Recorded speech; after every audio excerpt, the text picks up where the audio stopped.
Yes, music is good. And I know what you guys are probably thinking. What am I wearing, right? I don't know. I really don't know. It's a hockey jersey. I just like the colors. I know, Dallas, I know. Get me a jersey then, okay? I just saw it, thought it looked cool. And, I feel like a forward or a midfielder putting on goalkeeper gloves for the first time. They feel so cool to wear, but I have no business wearing it. I would not step on the ice.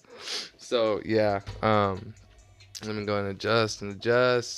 So, obviously, this is the Coach Phill podcast, and I'm your host, Coach Phill. Um, I'm gonna start getting better at that. The opening. I suck at it. I've come to a realization that hey, this is only my third episode, and I'm getting better. I just have to put in that effort to do better. So, and that's the topic of the day: is how do we do better as a community, as a family, as a team, as an individual? How do we do better? So, I'm gonna go ahead and read this passage that my friend had sent me. Um, there is no quoter. There's no person to quote this to. So whatever I have to say today, I want you guys to really just take it as a message. It's not an attack. I don't like drama. You guys kind of know me more than that. So know that whatever I have to say, I want you to think of it as a message. Okay? It's not for just one, it's for everybody. Um so the passage goes like this. The messenger is not important. The message is what shifts and lifts consciousness. If the messenger becomes more important than the message, then the message is already lost. With the evolution of the message, the truth has been spoken many times, by many voices, in many languages, in many ages. But every time, humanity turns the speaker into a god rather than listening to what is said. This happened with Yeshua, Jesus. This happened with Buddha. This happened with prophets, sages, mystics. The messenger comes to reveal, but the moment they leave, the followers rewrite the message to fit their own desires. What was once pure becomes structured, distorted, rewritten. A true message does not require temples, churches, or sacred texts. True messages do not need devotion or hierarchy. True messages awaken. They do not enslave. If a message leads to control, it is not the truth. If a message leads to division, it is not the truth. If a message leads to fear, it is not the truth. Truth does not worship. Truth does not kneel. Truth does not need a name attached to it. It's just there. So, I'm going to go ahead and start diving in. So, I've come to realize that I started asking like my keepers, my students, how do you do better? I figured that's a good topic to start with, just like the way that I'm getting through with this, because I want everybody to understand. We don't get better just by saying, okay, I'm better. Like, okay, whatever happened to me, I'm good now. No, that's going to stick with you forever. Whatever happened to you in your past is always going to stick with you forever. It's whether you grow from it, you learn from it, or you continue the same pattern and you keep wishing and thinking that you're okay, but really you're not. So, with that being said, sometimes us as parents, we neglect the fact that the youth are watching us. I'm not an only child. I'm a son of three siblings. I'm the oldest, and I was kind of the example. And I didn't really have anybody else to look up to. I got into a lot of trouble when I was a kid. School, the law.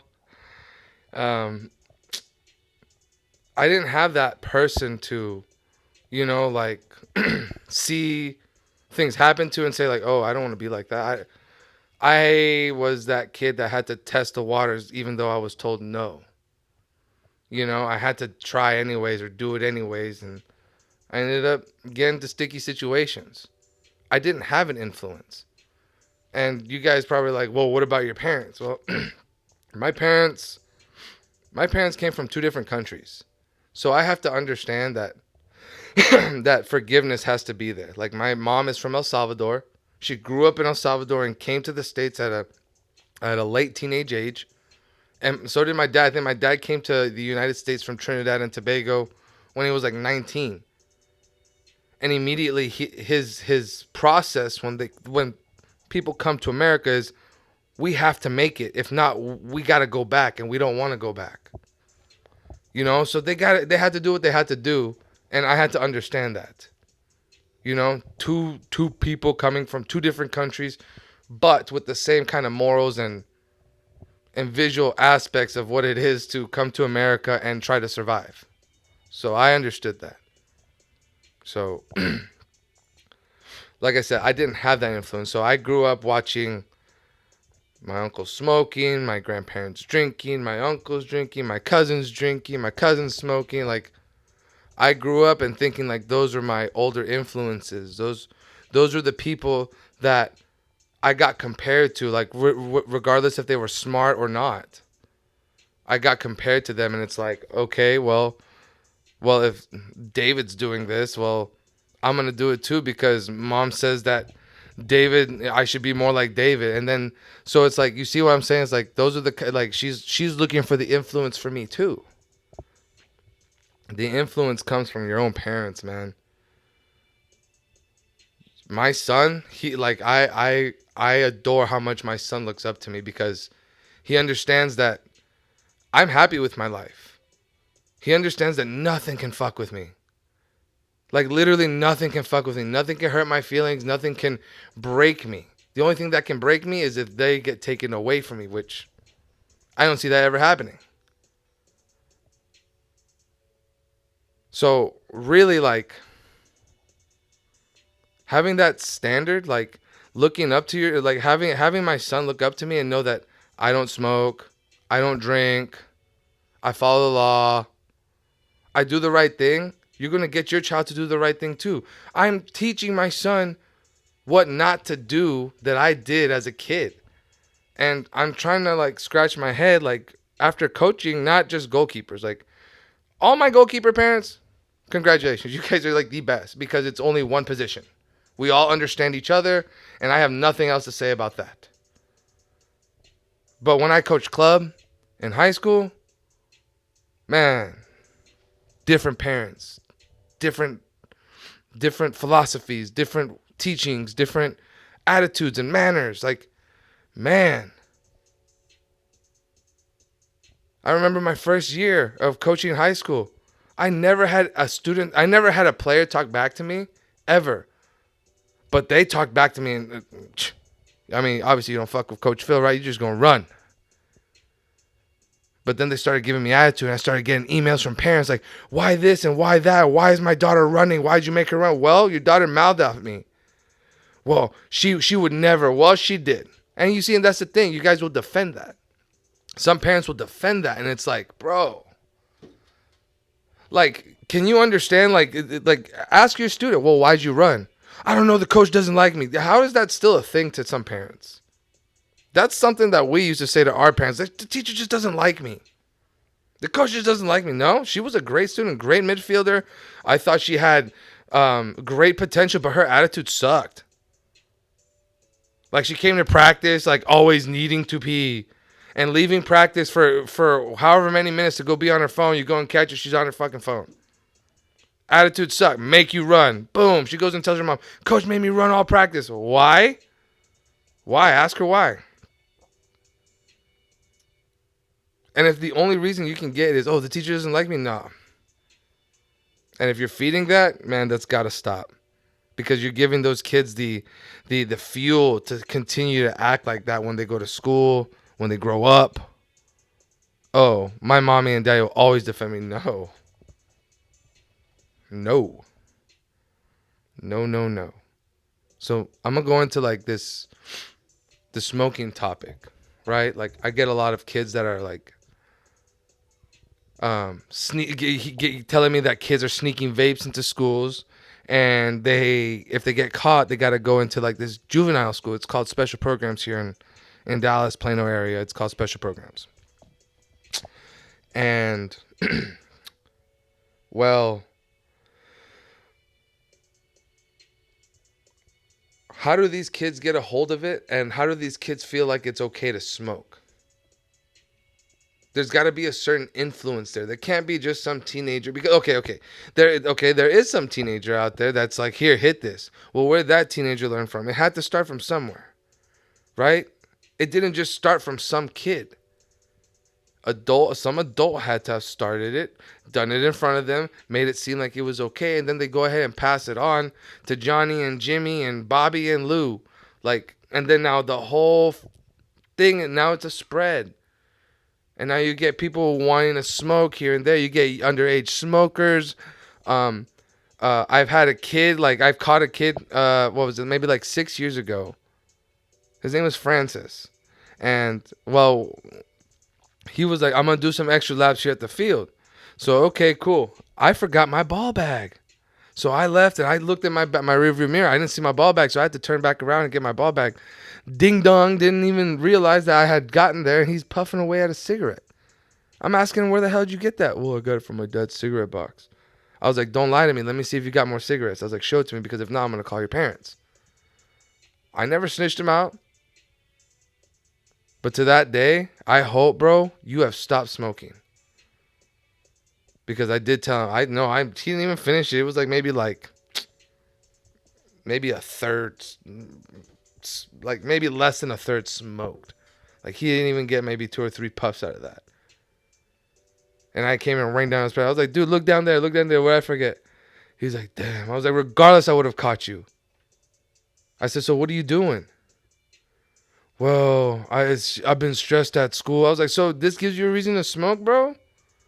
You come out here to work to relieve this stress. Where the hell are you getting smokes from? Well, I snuck it from my dad's cigarette box. Bro, dude. So I have half the mind to tell your dad, yo, hide your cigarette box. I ended up telling the dad, to hide his cigarette, discreetly. I was like, dude, don't be having your cigarette box out like that. I was like, teenagers sneak stuff, man. And I think he stopped doing that because I saw it in his little, you know how trucks have that little, I guess, bowl in their armrest where you could put stuff. I saw his packs of cigarettes there, and I'm like, dude, don't leave them out there. Teenagers smoke. He's like, for real, you think? I was like, dude, teenagers all the time. I was like, it doesn't even have to be your kid, any kid. And so that's where it comes to vaping. These kids, they don't like smoking. They don't like the harsh burn of a cigarette, so they'll go to vaping, and they're like, tastes good. I'm gonna continue doing this. And then that's when you got one kid getting one vape, and they're like, oh, boom. And then another kid gets another vape, and we got a vaping community. And where did the vaping start? Well, my mom vapes. My mom quit smoking. She vapes, though. So what? You getting all your mom's old vapes? Sneaking them? And honestly, for real, vaping is not even cool. I see these people they literally have it at their chest. Vaping's not even cool, guys. The hell are you vaping in school for? You really need a bump of literally that hit of nicotine that bad? Get out of here. And let me tell you where it starts. It starts from the adult influence in that family. It doesn't matter if it's mom or dad. Say Uncle Johnny's around and he lives with you guys. Uncle Johnny smokes in front of your son or daughter. Now they're going to be like, well, Uncle Johnny smokes and he's fine. He's still alive. People think it's so bad.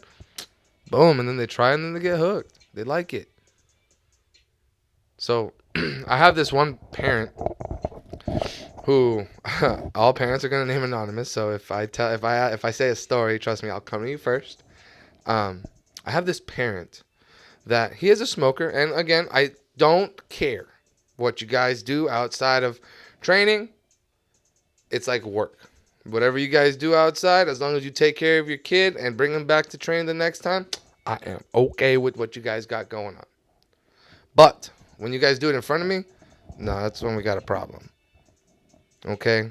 So this parent at the end of his son's training session decided that it was okay to, right after the training session, light a cigarette in front of his son, in front of me, on my soccer field that you're not supposed to be even smoking on. First of all, smoking on the soccer field, I don't care. If you're an adult, flick it out and be respectful about it in the trash. But if there's children around, flick that shit out, man. Don't even light it. Wait until you're away from your kid. Wait until you are out of sight. Shoot. Sometimes you'll even go and smoke during the session, but you're out of sight. You're not showing him that you're smoking. You're out of sight. You're doing whatever he could possibly imagine that you'd be doing safely. Keep it away from them. Like, honestly, man, I think today's or yesterday was your birthday. And I saw these pictures of you and your family, and I saw a beautiful picture of you and a dolphin, and then I saw a picture of you and your wife, and then you and your kids, you and your son. I was like, bro, how are you going to continue smoking and your family's giving you a hard time to quit? I understand men can do whatever the fuck they want, men are men, whatever, and if you pay the bills, whatever, I get it. But if they're looking out for your health, like, that's your support team. Those are your best friends. Those friends are always going to look out for the best for you. And if, something happens to you, they're going to be like, man, we wish you listened. And right now they're wishing that you listen. And so you get, like, the message that you give when you do that is like, okay, here, son. I didn't do any of the work. And I know you're tired, but man, I need a cigarette. And so when this son of yours becomes a teenager, say he doesn't smoke cigarettes, maybe he doesn't do it at all. Say he's a totally different kid. Just think of the message, right? You're giving the message that after training, he can take a load off and puff a smoke to relieve the stress or whatever we went through, just to chill. Like, you're giving him that message, and that's the message I cannot tolerate going forward. Like, I understand you can do whatever you want, but please be respectful and just not do it in front of your kid. That doesn't just go for him, it goes for everyone. Don't be smoking in front of your kid. That's not cool.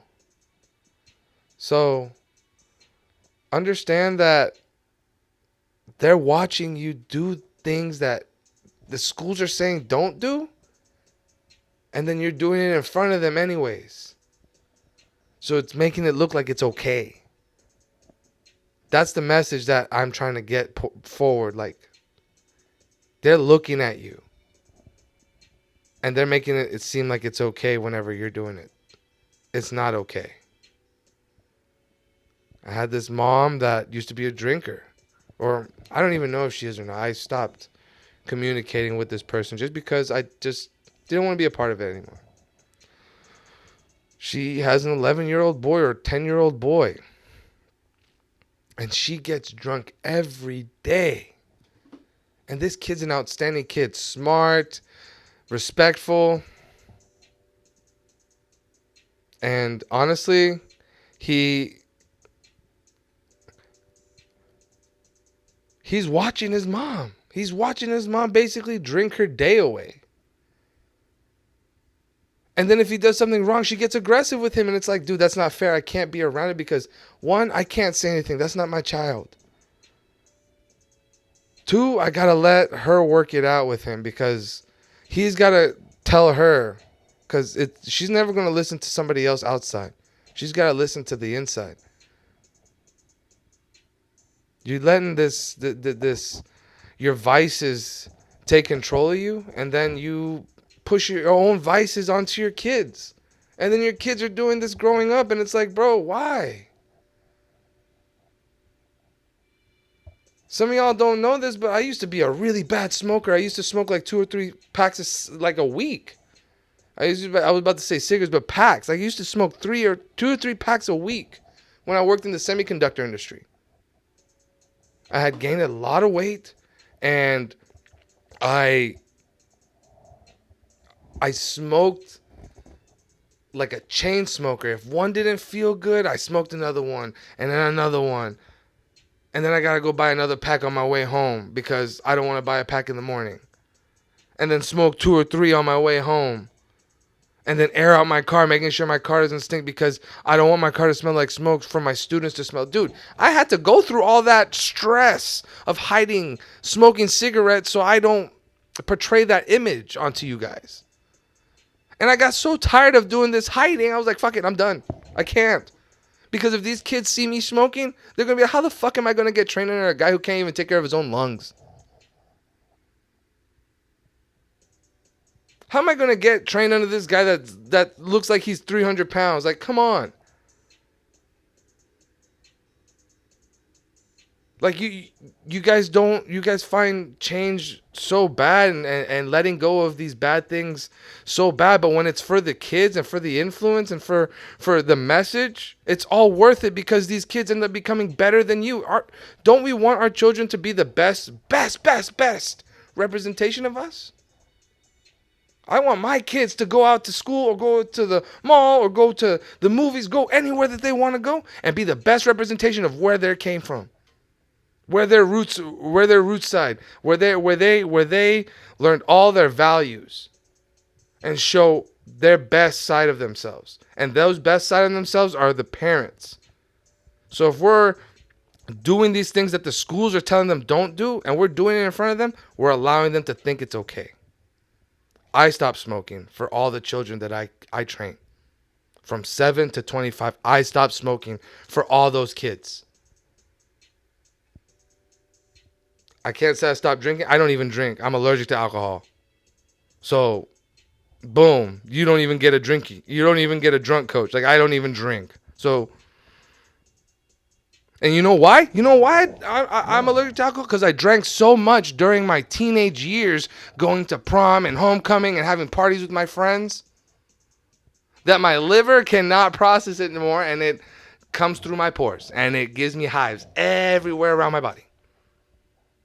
So I cannot drink anymore as an adult because of my adolescence, my teenage years of thinking it's so cool to drink and smoke. Because I didn't have that influence. Parents, you guys are the influence. Think about that. You guys can make it better. So, this next segment is kind of what tied into being an influence. Okay? If we show our kids the kind of standard that we live, they're going to want to be like us. They're going to want to be just like daddy and mom. Right? So if we show our kids that we can be wealthy but still smoke cigarettes, then they're going to be wealthy and still smoke cigarettes. But if we show them that it's okay to still be wealthy and not smoke cigarettes, that's what we're going for. We're trying to get them to understand that we can deal with stress in different ways other than just smoking, right? Or drinking. We have other vices. There's running. You can go and play soccer yourself. You know, setting that standard in the household, like, no, we don't smoke here. Setting that standard, no, we don't drink here. You know, like, I'm sure there's things in your house that, you know, we don't say that here. That's a standard. So why can't that be like, okay, no, we're setting a standard. You cannot smoke around us. We're setting a standard. You cannot drink around us. That's how it is around me. Like, I don't like drinkers. I don't like dealing with drunk people. To be honest, like, I really don't.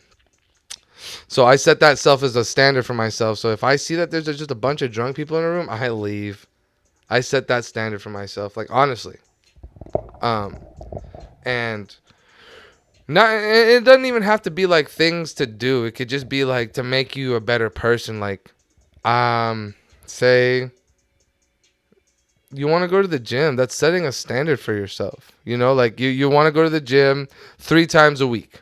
That's a standard. you can't back down on it, because then you don't live up to it, right? So because then you become one of those people that are like, oh well, it's just one day, and then you miss your Wednesday, and then Thursday comes, that's your break day, and then Friday comes, and you're like, oh God, I'm tired. Boom, done. Standard done. We have to keep following a standard for these children to know that, hey, in order to achieve this, you cannot be doing this. In order to make to in order to play soccer, you cannot smoke. In order to be a marathon runner, right? You got to set a standard. You cannot drink. In order to, I don't know, it's just like you just got to cut. You just got to know that what you do in front of these kids is either right or wrong. And if you're doing something wrong in front of them, you're setting that standard. You're setting that it's okay.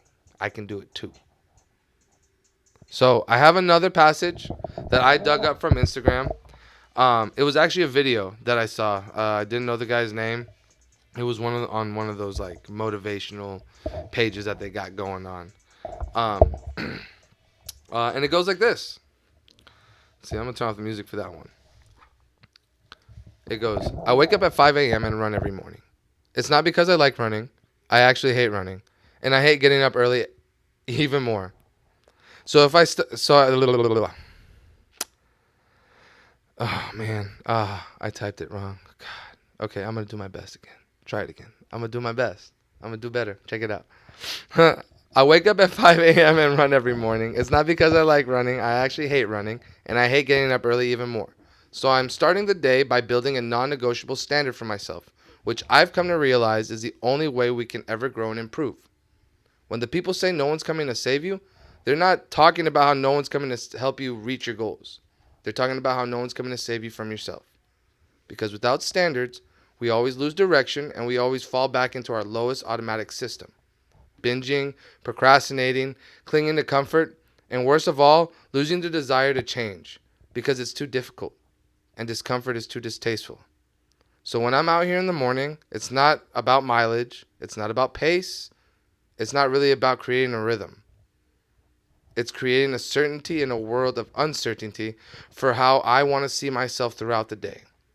And now that I have this new energy that I'll bring to everything else I do every day, knowing I got up and chose to say yes to living to my standard to make the world just a little bit better than yesterday. Setting a standard, even if you don't like it and it's making you a better person. Like, okay, I'm not saying go and do something that you absolutely hate. But if it's something that is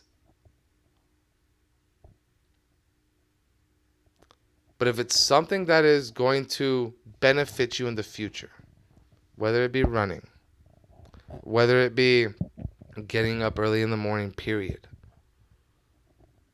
right? We set that standard for our future generation it's time to get to work. It's time to get up and it's time to get to work. I'm not saying go to work, but it's time to be you, to do you, and impact this world. So, yeah, that's everything. It's a standard for everything, not just like I said, not just work. How are you going to impact the world? This goes for sports, life in general. Like I was going to say work again, but truly, we are so modernized by like work and having to struggle, and we don't look at the things that are behind that struggle. Like I know sometimes work can get hard,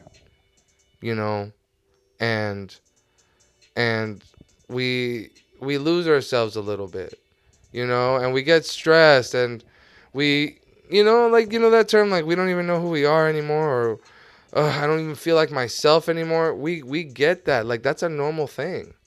That's every human being in the world. Like, but when we fall and we don't get back up, we set that standard that it's okay to be down there the whole time because you become comfortable. You don't you start off by, oh, I hate this job too. Man, I really don't want to go to this job anymore. You keep this negative standard of yourself. Like you keep this motion. Oh man. If you keep that inside of you, that shit spreads. That is like a virus. That slug energy. I don't wanna. Why? Because you don't want to change, or you're lazy, or what? You're setting yourself that standard. Instead of becoming a better person, you're setting yourself to be that person. You are setting that goal. And when someone younger is watching you, they're like, well, I mean, they're okay, right?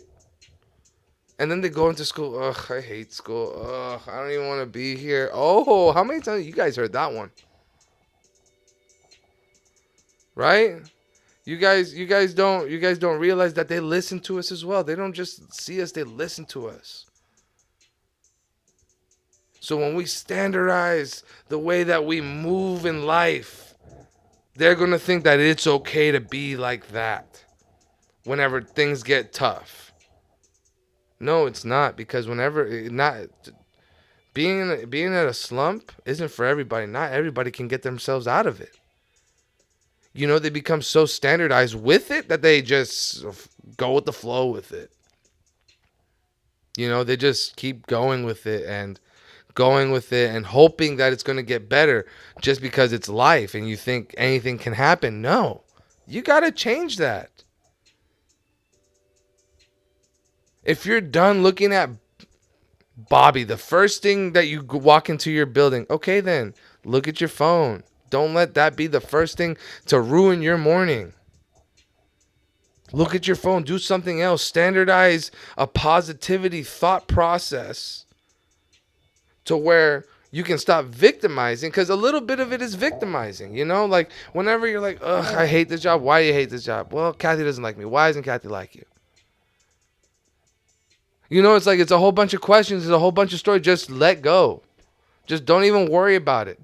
If Kathy says you were being a bitch, okay, then think about it. Was I being a bitch? If I wasn't, let it go. That's her opinion about you. Then standardize that. Standardize not caring about being genuine. Like that's one thing that I try to push in all these kids is being fake. Like I can see like when the students try to come and be all extra cool, like, oh, I'm a better goalkeeper. I'm a better, like, calm the fuck down. I'm about to humble you. I'm about to teach you something you don't know, and you're gonna do it, and you're gonna be like, oh damn, I couldn't do that. Okay, then we're gonna learn together. Standardize a positive thought process to where it's not just about you. Everybody's going through a tough time. Everybody's going through this. Everybody's going through that. Yes. Right? So it's a bunch of understanding. If we teach our kids that, listen, whatever that person did to you or whatever that person said to you, they're going through it. Something is bugging them that they feel like they have to target you because they understand that your energy is untouchable. You standardize, you keep your kids in this standard positive thought process. You stop bullying. You get people to look at bullies like, okay. Because then you get you get those kids to start realizing like, dang, I can only do this at home, but it's not happening at home. I don't get to do this at home. It's happening to me. You standardize bullying at your house. You let that kid think it's okay. He goes to school and he's a delinquent at school. Boom. That's his standard way. Oh, man. Oh, I don't want to talk about this topic yet. But, it just... Man. Man, there's a topic that's just kind of like crazy right now. There's a child. It's kind of something that here in the area that I'm in. It's a family that's suffering, you know, a family that's suffering because of a stabbing. Like there was a child that got stabbed at a high school event by another child. And then that child that did the stabbing had the audacity to go and gloat about it. Basically saying, next time don't mess with me. Otherwise you'd be alive. Like, dude, that's your standard thought process? Who kept that as a standard in your thought process? Obviously somebody around you, because now guess what? That person that was all about the thug life is like, damn, my son's about to go to jail for the rest of his life because I kept this thug life persona. I kept this thug life standard. And hey, if the family just doesn't care and it is what it is to them, that's think about that. That's a standard. That's a rough standard to live by. Because now that poor child that lost his life, his family's suffering because of another family standard. That way, you guys can blame that child all you want. The one that did the stabbing, you can blame him. I blame him too. But who gave him the perfect intentions on wanting to do that? Or if anybody messes with me, I could do that. Who gave him that thought? Who gave him that standard?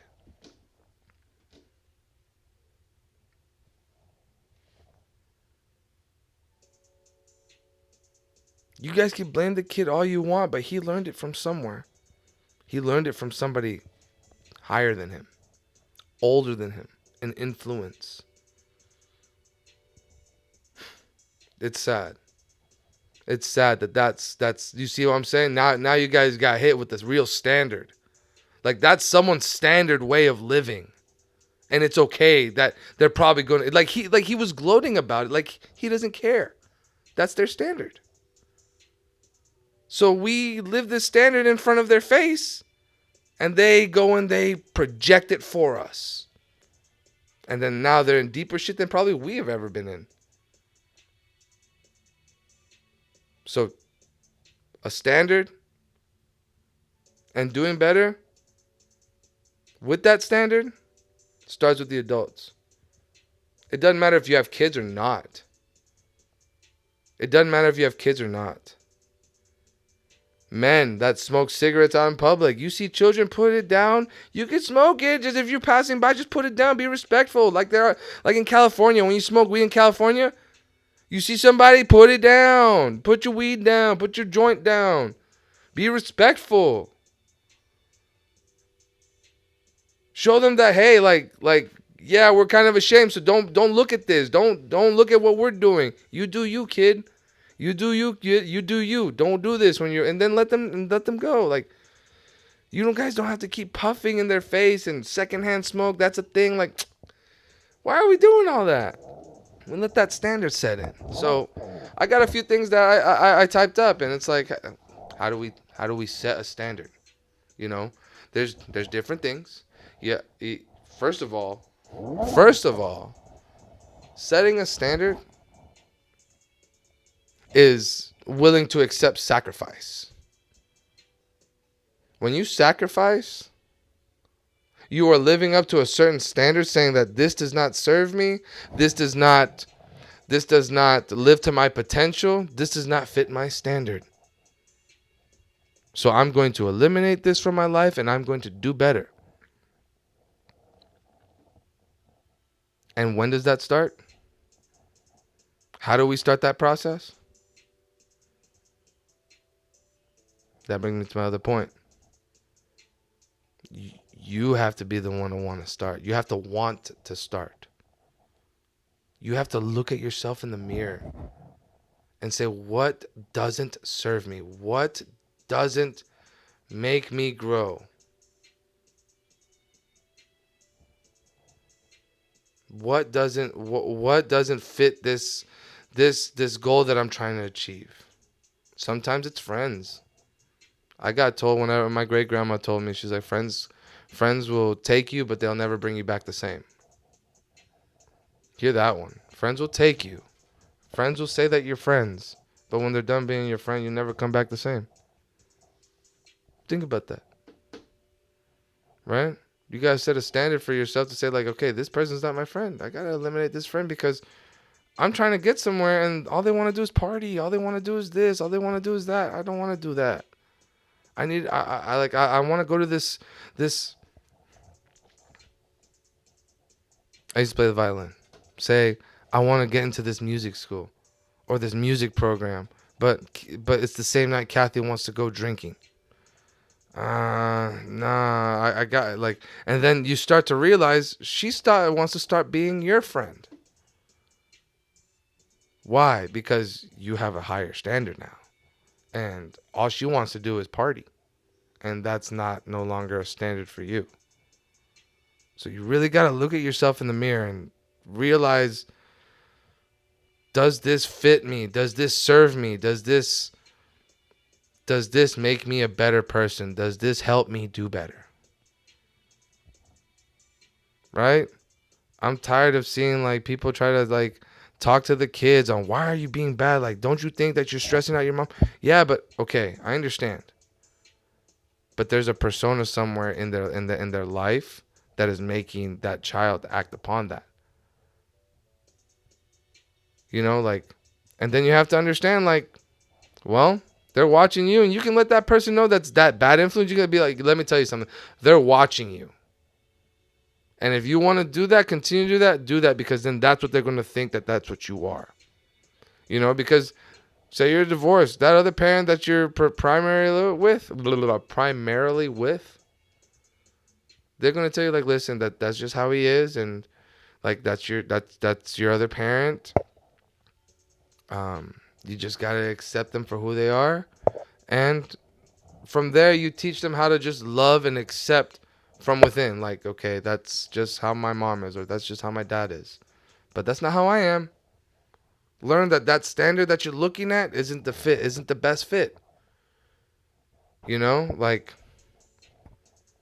sometimes like I understand. I say like I'm done talking to these kids, but these kids see you guys. These kids are watching, and then they'll tell me, like, believe it or not, I know a lot of stories about a lot of parents that not too proud of, but I let it go because I don't judge for what I see. I judge for how I interact.